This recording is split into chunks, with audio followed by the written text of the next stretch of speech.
Hey Titans, Morticai here from GamerTitan.com. In this video, we're going to be going over persistent storage. So let's go ahead and hop into the editor. Now, if you haven't done so already, I recommend watching the previous video as we will be starting where we left off in that video. And you can watch that video by clicking on the card in the top right of your screen. And as always, if you don't currently have a core account, go ahead and click on the link in the description down below to go ahead and sign up to core and begin creating games. So in the previous video we discussed how to set up resource. In this video we are going to be talking about how to set up persistent storage, and the difference is resource is only stored on the client. So if someone were to gain XP as we were doing in the previous example, then if they left the game and then joined again, they would start at whatever you had it set in the player on join function. And so with persistent storage, it allows you to save their progress. That way the next time they join the game, they start off where they left off as opposed to restarting. And so to do that, first thing we're going to want to do is go into game settings. So it's in the game settings folder here.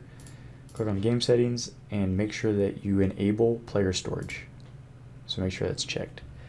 Now, just to show real quick, if we go to File in the top left and click on Show Project in Explorer, we can see that we do not have a storage folder inside the folder, and that's because persistent storage isn't on, or wasn't on.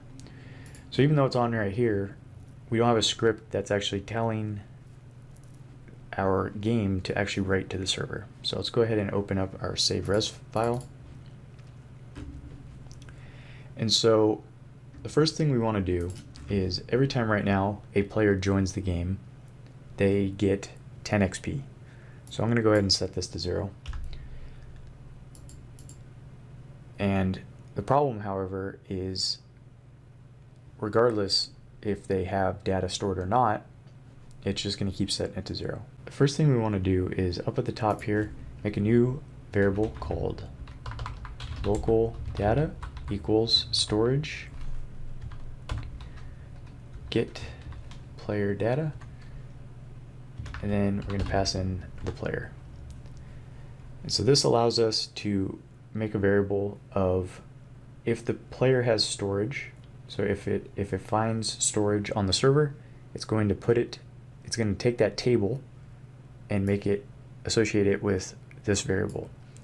And so now what we can do is, instead of just always setting the player's data to 0 and the resources or XP to 0, what we can do is do data, and then we are accessing a table, and so we are checking the table for the string called XP, and if it exists, it's making our local variable XP the same as whatever the player's data XP was on the storage. And we're putting OR here because if the player joins and they don't currently have player storage, we want to go ahead and set that to 0.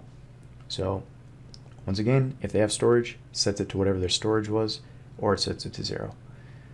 And so now, even though we're checking if the player has storage, nowhere in our code are we actually saving to the server. We're never telling the server that we would like to save something, and therefore currently they still will always be 0 because it's just basing it off the resource. So to do that, what we need to do is make a new function, and we'll call it onDataSave, and then we'll do player. And the first thing we're going to want to do is we'll go ahead and we'll make a new variable called data again, and storage dot get player data, and then pass the player. So we're letting it know which player to get the data for. This is just a double check just to make sure, because we're going to be using this function in multiple places. So we always want to make sure that it has the freshest data, that it checks, the most recent update, in case for whatever reason later on down the road we start doing updates to the server in different files, in different functions. So now we need to get the player resource. And so we need to get it, oops, can't even type here. We need to get it from a resource by doing get resource and then XP. So by the time this function is called, we're checking again to see if the player has any data on the server, and then we are setting whatever the player's local resource of XP, and we're making it XP. So now what we want to do is we want to add that XP to the storage table. So what we do is do data, and then once again we put it in an array. So we're searching the array for XP, and we're going to add the resource to the XP. So in this table, it's going to create it if it doesn't exist yet, and it's going to put in XP as whatever the value of XP is here. So now, even though we did that, the server still doesn't know to store this data. So to do that, what we need to do is do storage.set player data, and we need to pass in the player because it needs to know which player we are setting the storage for, and then we're just going to say data, and so it's passing in whatever modifications we made to the data table, which is right here, XP, and we'll just go ahead and type end. So now we have the function that is able to save our XP to the server. However, it's not called anywhere, and so we wrote it out, but it's not going to actually call it. So to do that, we're going to set up a new event listener. We're going to do game.player_left event. We're going to connect it, and we're going to pass in onDataSave. So now, when a player leaves, it's going to take whatever is in their resources locally, so everything that they did during that session of play, and it's going to go ahead and store it on the server. Now our XP is 0. When they first start out, they're going to lose 1 XP for dying, and they're going to gain 1 XP, or they're going to gain 10 XP when they get a kill. So let's go ahead and click on save here. And just to double check, if we open this file up again, there is no folder for storage, so we'll go ahead and close that. We'll go ahead and fire up the game here in the multiplayer preview. And so we are bot 2. Both characters right now are at 0 experience, so we'll go ahead and get 2 kills on bot 2. Now we'll go ahead and open the editor, and we'll go ahead and close the game down. So now if we go to File, Show Project in Explorer, we should have a storage folder. So now in the storage folder, because we did a local player preview, we're able to access what the server got, because we are the server in this case because we did a local player preview. So we were bot 2, so if we open up bot 2, take a look at it, we can see that they have 20 experience, and it's because they started at 0 and they got 2 kills, so they gained 10 each, and so it saved it as 20 experience. So bot 1 should be -2.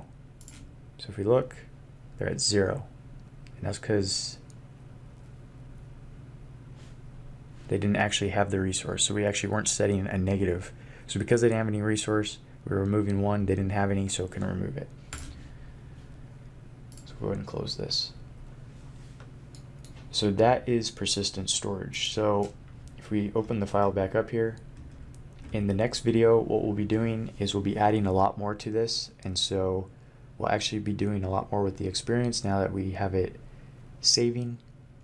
In future videos we'll also do a bit of cleanup, so we don't have all of this stuff all in just one file. We can kind of separate stuff out and use our own custom event listeners to communicate data between both of the files.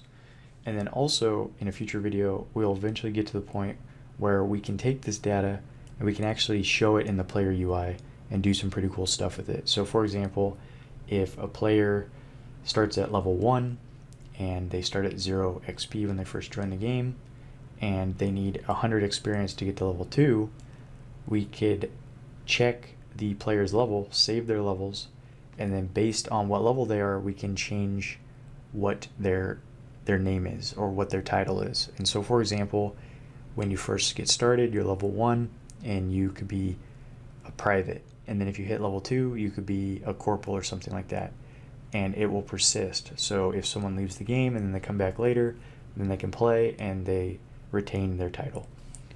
So if you like this video, go ahead and hit the thumbs up button. As always, if you want to download this script file, go ahead and click the link in the description down below. If you have any questions or comments, go ahead and leave a comment down below and I'll try and answer it or take it into consideration on making future videos better. And as always, if you want more core related content, go ahead and hit that subscribe button. I'll catch you later, Titans.